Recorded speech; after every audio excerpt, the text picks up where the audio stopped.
Welcome to Together at GRCC. We're fortunate to have passionate leaders who help students succeed through innovative programs, strategic partnerships, and deep commitment to education. Today's guest is a key part of that mission, overseeing workforce development initiatives that provide life-changing opportunities for students in the community, from managing the Kellogg Pathways grant to mentoring staff and coordinating training programs. They play a crucial role in ensuring program success and long-term impact. With a background in admissions, recruitment, and advocacy, this guest brings a wealth of experience in higher education and community engagement. Please welcome Haley Kozal.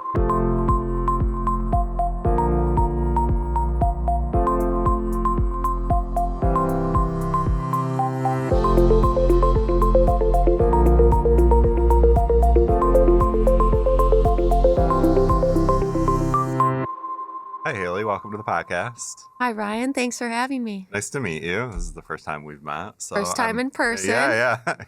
Yeah, there's always interactions on campus before you actually get to know someone because Absolutely. the jobs all blend together. They sure do. Yeah.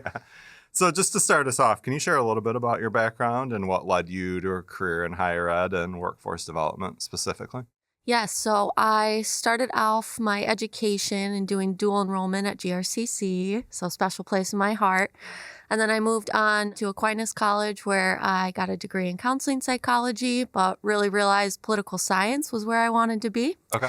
I learned it was also kind of hard to get into that field, especially since I graduated right after COVID and I was in school during COVID, so I didn't get that networking experience.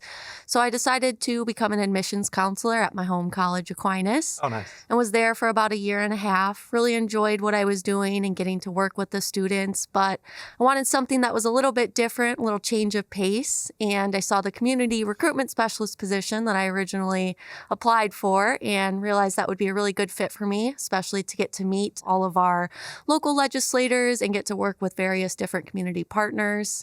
And then I ended up moving on to the program manager position after I started here. And that really just gave me more opportunities to make the tougher decisions, but really put that student success first. That's been my main focus throughout this whole thing. That's great. Such a great opportunity to be able to connect with so many people. And it sounds like you're the hub of a lot of I definitely am. interactions. Yes, Yeah. I'm very community focused in my role, and I have been since I started at the college. So I kind of made my main mission to be the connector between the main campus and the M-TEC, but also the connector between GRCC and the broader community. I love that. So you've worked in admissions, recruitment, and now program management. How have these different experiences shaped your approach to helping students succeed? Well, I think that it really led me to what my mission is today for no matter what it is that I'm going to do in my career, and that's promoting student success and really promoting equal opportunities for everyone. I'm really focused on making sure that every individual that goes through a higher education institution or some sort of training program is going to be able to get through that training program, be able to afford that training program, but also have all the support that they need necessary in order to move forward and experience some sort of career advancement and economic mobility. So really, I'm just focused about ensuring that our community is set up for success, especially with all these developments that are coming up in the next few years. That's great. So this grant that you're running, can you tell us a little bit about that grant?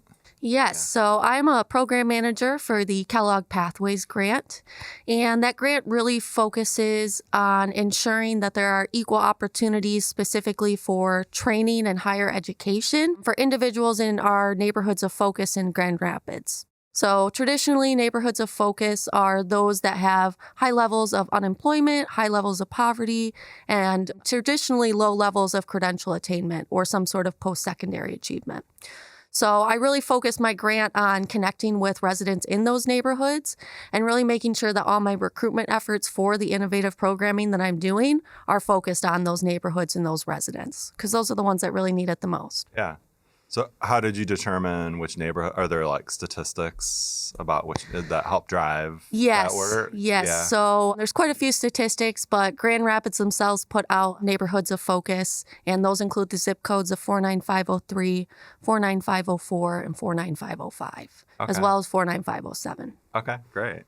So on top of running that grant, you work at the M-TEC, and we're excited to have someone from the M-TEC on the podcast. I know it's such a vast part of the institution, but could you give us like little tidbits that you would like the main campus and the Lakeshore to know about the M-TEC? Absolutely. I think for a while, the M-TEC has been, disconnected from the main campus, and that's purely due to our proximity. But we do some pretty amazing things out there. Yeah, absolutely. I'd say the two main things are going to be our job training programs, which are all financial aid eligible. They're short-term training programs that get people involved in careers in residential construction, construction electrical, automotive, as well as a couple others. And then there's a whole other side to it too, which is where I focus majority of my time, and that's the workforce training side of things. So essentially, we will have either a community partner or an employer come to us and say, we really need to get more people into this field. How can we go about doing that? How can we collaborate and create a program that's going to promote people to get into this field? And then for me, it's promoting a sense of economic mobility for those individuals. I don't want to just put a student in a field that they don't necessarily see career advancement opportunities in. I want to make sure that I'm setting them up for success. So that workforce training side of things really focuses on innovative programming that's reflective of the community as a whole. So some of those programs that I take care of right now are our Water to Work internship that we have. It's a collaboration with the City of Grand Rapids and Bay College. And then I also do a Public Works Academy, which we're getting ready to regionalize for next year, which will include not just the City of Grand Rapids, but some other local municipalities as well. We really focus on those learn and earn type internships so individuals can support themselves throughout the program. Yeah. So I've looked at different programs that kind of look like a ladder where you receive maybe a certificate first and then a degree after that. Do a lot of people go through that pathway, or do some people just do the first part and not go all the way? Or I think we get kind of a mix. Yeah. I think it really depends on each individual student because they have their own career goals and they also have their own personal lives that they're trying to balance while also being in school. Yeah. So we create those pathways for them so they can kind of stop at whatever point they feel comfortable. But really, the pathway that we're creating is opening up more opportunities for them to either advance in their career or kind of go a slightly different way and go towards something that might be more fitting for them. Yeah, the college as a whole has to respond to the community, but the M-TEC definitely has to be honed into where the jobs are Absolutely. and what types of certifications you offer. That's amazing work that you all do to make sure that everything aligns and that you're getting the most bang for your buck, really. Absolutely. Yeah. It's very rewarding, but also, stressful when you're behind the scenes and trying to make sure all these pieces are coming together. I'm sure. You oversee budgeting, compliance, program development. What are some of the biggest challenges and you did mention there are challenges in keeping everything running smoothly? Yeah, I would say one of the biggest challenges is that collaboration aspect, but it's also one of the most rewarding pieces of the job. So we collaborate with a variety of community-based organizations, whether they're nonprofits, whether they're actually employers, or maybe they're resource navigation services. But by working with all of those individuals, there's a lot of different schedules that you have to follow, a lot of different protocols that each organization has. So their policies may be very different than GRCC's. And so it's figuring out how can we coordinate all of these elements and put them into one cohesive program that's going to support our students. Yeah. So with these workforce development programs, let's say it's like an organization in Grand Rapids that wants to take part. Do the students do this in their off hours, or do they do it while they're working, essentially? Are they getting paid? It would definitely depend on the program. For our workforce training programs that are more internship based, there's a on-the-job training component, which is that paid work experience component. Then on the other side of that, you have the classroom component, which is more of that lecture style learning, making sure that they're really understanding the concepts that we're teaching them. So when they go to on the job, they're able to apply those skills effectively. Yeah. So for me, when I look at the M-TEC, I get a little overwhelmed because there's so many different programs. Like if someone was to look at the M-TEC, what are some like little things you could give someone to maybe break it down for them in a more simple phrasing that people will be able to take in? Great question. I think because of the complexities of what we do, it is very complex. it's a little difficult to do that, but I would say the main thing that we do is provide training for the community that's accessible and affordable to them, and that training reflects the jobs that are going to be available in this region. And we really do that through, I'd say, 3 main pathways, and that's either those job training programs I mentioned earlier, the workforce training, or we also have customized training where we work directly with employers to create different opportunities for their company too. Yeah, I worked in admissions for many years, and anytime someone would come in about the M-TEC, I knew I had to make a phone call because there's so many programs, and it's hard to know what everyone does, like mechatronics. Like, I don't even know what mechatronics is, but I know we offer it. Yeah. Well, and we go through, so many different programs because of the fact that we're really trying to reflect the jobs that are available now and the jobs that are going to be available in the future. So our job training programs, those stay the same. Those aren't going to change. The requirements for them aren't going to change. But when you get onto the workforce training side of things, that's where things get a little bit dicey. But that's only because, we're really trying to make sure that we're creating the best experience possible for our students and that we're not just creating these programs just to get people through and get them a degree, but we're actually setting them up for a stable career and a stable life in Grand Rapids. Yeah, that's an amazing way to frame that and to be able to get your arms around it rather than just getting people through a program because you have a program. Making sure that there's something for them at the very end. Yes, and I know in higher education, sometimes it can be, all about numbers, make sure we're meeting these goals. And although that's definitely really important, especially for somebody that's funded by a grant and has to, report out Document on that. Everything. Yeah, exactly. I also really take into consideration the fact that I'm, changing these students' lives by giving them these opportunities to participate in these programs. And I've seen students go from working as a truck driver to excelling as a welder full-time or moving to a completely different city and kind of starting over with the credentials that they learned and earned from GRCC. Yeah, absolutely. Are there any industries that you're particularly focused on now that you see growth in Grand Rapids? We typically will focus on West Michigan's hot jobs list or West Michigan Works hot jobs list. So they will post kind of the top industry sectors every year for us to kind of understand what's going to be coming and what's going to be going in Grand Rapids. So I'd say that the main sectors that are really big right now is the public works side of things. There's going to be a lot of retirements coming up. So in order to fill some of those critical roles that make sure that our roads are, up to date and that our infrastructure is where it needs to be, we have to train people to replace those. We also are definitely focusing on the machinist CNC side of things, as well as welding and fabrication.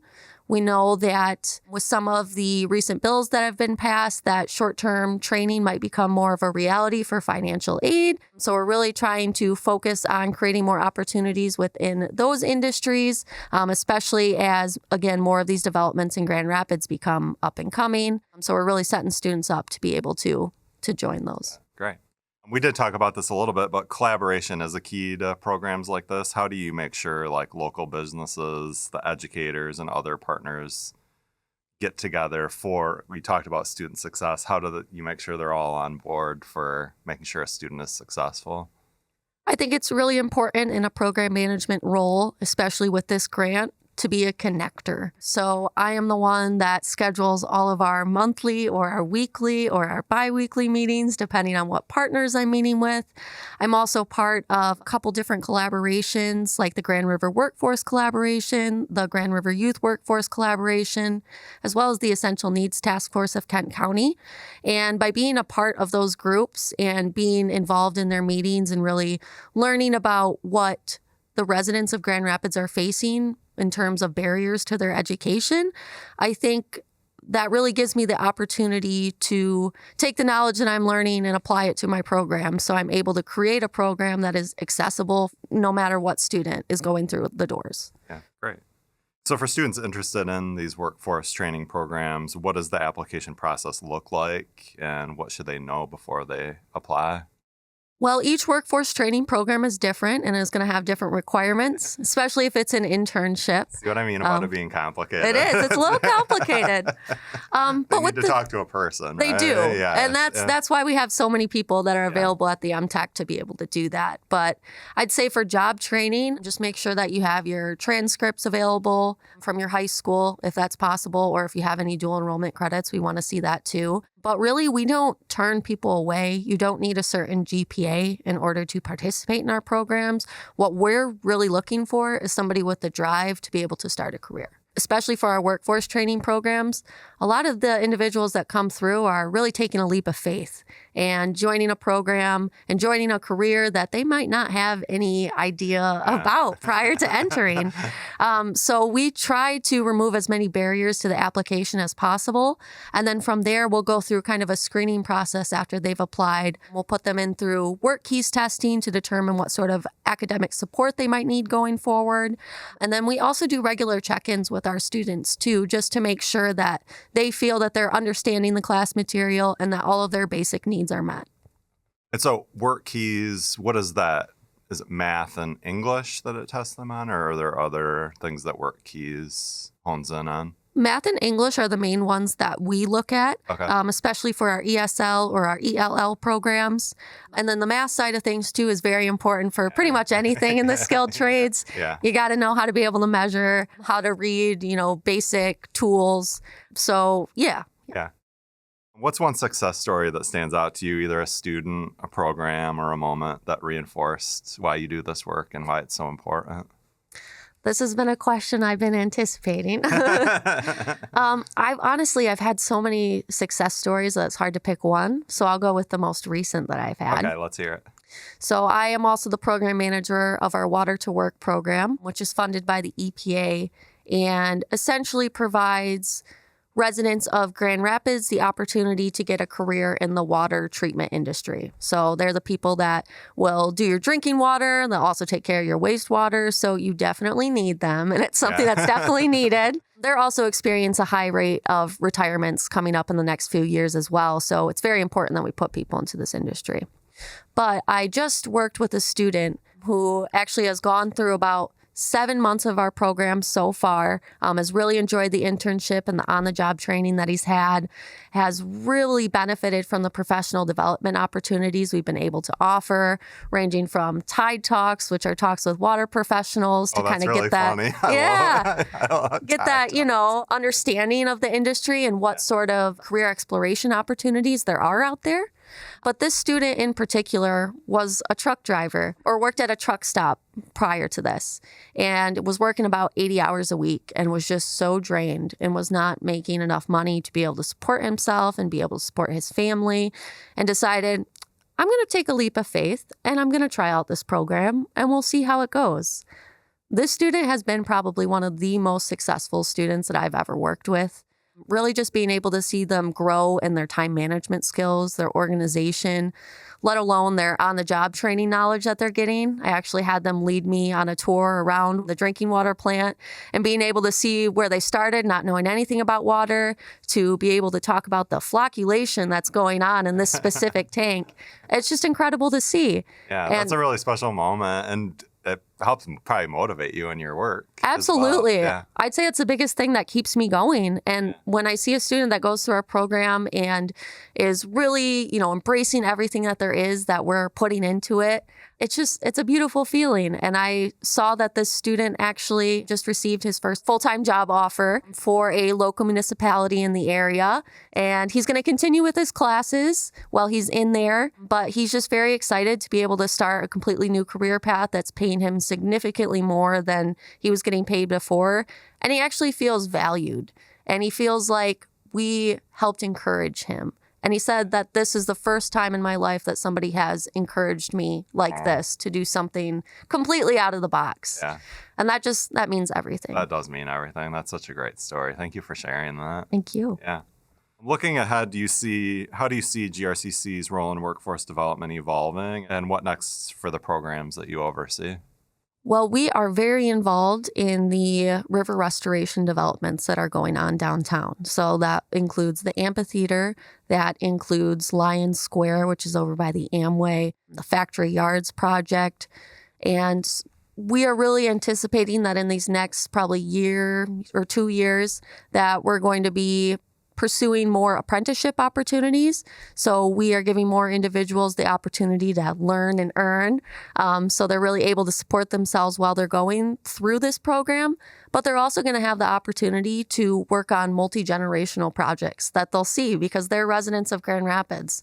So when they go by with their kids one day or they go by with their grandkids, they can point to a structure and say, guess what? I actually helped to make that. Yeah.